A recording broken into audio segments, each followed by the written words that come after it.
ces chemins, finalement, et ça n'est pas une excuse d'une lutte contre le système. Alors oui, c'est les riches, c'est les puissants, et on va assimiler, on va dire, ah, Macron, c'est la banque Rothschild, et donc Rothschild, donc tout ça va se mélanger. Alors, comment dire, je pense que factuellement, quand Griveaux dit qu'on trouve ça autour des cortèges, il a factuellement pas tort, puisque tous ces gens qui restent et qui effectivement sont les plus radicalisés, parfois les plus dingos, parmi eux il y a des antisémites. Je pense que là où il aurait grand tort, c'est donner l'impression d'instrumentaliser cette affaire de l'antisémitisme pour lutter contre les gilets jaunes. C'est absolument légitime que le gouvernement condamne les gilets jaunes, que condamne les manifestations des gilets jaunes, mais je crois qu'il ne faut surtout pas donner l'impression d'utiliser ces manifestations réelles d'antisémitisme au profit d'un autre combat, qui par ailleurs peut avoir ses raisons, parce que ça serait les détourner et donner des armes au sein, par exemple, aux antisémites en disant, vous voyez, ils sont contre vous, vous aussi les pauvres, parce que, vous voyez, ils sont contre nous. Donc il faut faire très attention à ne pas instrumentaliser ça. Globaliser. Christophe Devoe. Oui, là je vais parler plutôt comme historien, c'est-à-dire quelqu'un qui regarde les faits, simplement. L'inscription Juden n'a pas du tout été faite pendant, ni en marge, ni autour du cortège, elle a été faite pendant la nuit, d'accord, qui a précédé la manifestation. Donc, deuxièmement, on ne sait absolument pas pour le tag de Simone Veil, qui d'ailleurs dirait... moi, je regarde, ça me frappe toujours cette photo, parce que je n'entends dire nazi au petit pied, j'entends répondre. Et puis, je dirais que la hausse des actes antisémites ne date pas du tout du mouvement des Gilets jaunes, quand vous regardez les statistiques, c'est quelque chose de bien antérieur. Et enfin, dans la gravité des actes, ni Mohamed Merah, ni Koulibaly n'étaient, à mon avis, des Gilets jaunes. Dans la gravité, vous avez raison, mais j'ai lu, vrai ou faux, de la part du délégué interministériel, qu'il y avait eu dans l'accroissement qu'on a indiqué de 74%, il était particulièrement soutenu les derniers mois de l'année, donc pendant la période Gilets jaunes. Il était particulièrement soutenu, mais vous regardez, c'est une tendance longue quand même, c'est-à-dire même s'il y a eu pendant 2 ans. Et l'acte antisémite, d'une part, qu'est-ce que ça recouvre ? Il y a quand même une différence entre tuer une vieille dame juive et mettre une inscription. Je crois quand même qu'il faut se rappeler de ça. Et jusqu'à présent, et là le préfet Clavreul, qui est aussi un grand expert de ces questions, a montré que tous les actes graves depuis exactement 20 ans, et comme sur beaucoup de sujets, sont liés essentiellement à ce que disait Julia de Funès, c'est-à-dire l'antisémitisme d'origine islamiste. Tous les actes, et notamment Ilan Halimi, je vous rappelle, n'a pas été...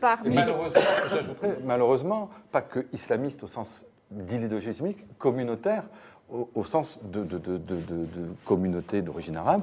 Aujourd'hui, le juif, les Français juifs qui ont peur pour leurs enfants parce que leurs enfants se font attaquer dans la rue parce qu'ils portent une kippa, il y en a beaucoup, et il y en a de plus en plus, et beaucoup ont quitté les quartiers où vous habitez, c'est parce que la cohabitation avec les communautés d'origine arabe ou musulmane ne se fait pas. Donc c'est malheureusement plus grave que de l'islamisme, c'est presque parfois culturel, et pour les Français juifs, c'est ça aujourd'hui la vraie souffrance, et sans doute la vraie cause de départ, beaucoup plus que les Gilets jaunes, et même que l'islamisme en tant que terrorisme. En tout cas, un phénomène de radicalisation. Mais là où Olivier Duhamel a parfaitement raison, c'est vrai que, et vous avez aussi totalement raison, c'est vrai que je crois que c'est ce contexte général, j'aime pas du tout l'expression de libération de la parole, qui est une expression terrifiante.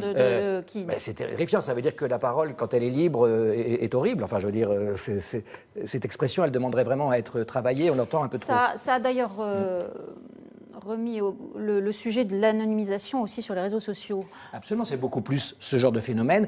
Et là, franchement, je crois qu'on est tous d'accord, et alors je crois même pour être d'accord avec Alexis Corbière, là, il faut faire quand même très attention à l'instrumentalisation politique, ce qu'on appelle en rhétorique, là je reviens à la rhétorique, une entreprise de disqualification. C'est-à-dire que vous allez antisémitisme, c'est fini les Gilets jaunes, quoi. Vous êtes mort. Mais Corbière lui-même fait de l'instrumentalisation sur Griveaux. Absolument. Quelques réactions sur ce sujet, elles sont nombreuses. D'abord, la réponse à la question qu'on vous posait, elle était ainsi formulée sur Twitter. Des Gilets jaunes nourrissent-ils l'antisémitisme ? Vous êtes 61% à dire que non. Alors, coach nous répond antisémitisme à mettre en lien avec la recrudescence des saccages dans les églises chrétiennes. Vous en avez fait allusion tous les deux. Effectivement, et le Figaro, on en parle ce matin. Claude nous dit, c'est évident, l'extrême droite est très présente, notamment dans les manifs sur Lyon, par exemple. Elle était dominante jusqu'à samedi. Et quand l'ultra-gauche arrive, nous assistons à des combats de rue très violents. Sur le Figaro.fr, Brunito nous dit « Il me semble que les études du nombre d'actes antisémites par mois montrent que l'augmentation n'est pas liée aux Gilets jaunes. » Vous disiez, Olivier Duhamel, que les derniers mois de 2018 montrent une plus nette augmentation dans les derniers mois de l'année. Bronito, à mon avis, il y a une montée des communautarismes qui s'accompagne d'une haine des communautés. Monsieur Babineau complète, la haine fait partie de chaque mouvement social et ou politique de par le monde. On a juste perdu l'habitude en France. Et mais il n'a pas tort, mais c'est vrai qu'il y a quelque chose de dramatique, une espèce d'ironie terrible de l'histoire. Il a tort. La haine ne fait pas partie de chaque mouvement politique. La phrase, c'est ça, c'est la haine. La haine fait partie de chaque mouvement social et ou politique. Mais non, il n'a pas raison.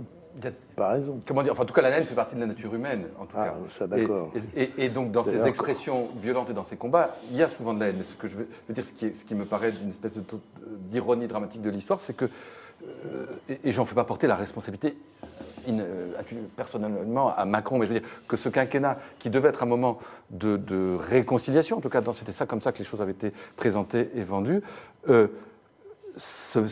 aujourd'hui est le lieu de cette exacerbation des haines. C'est quand même quelque chose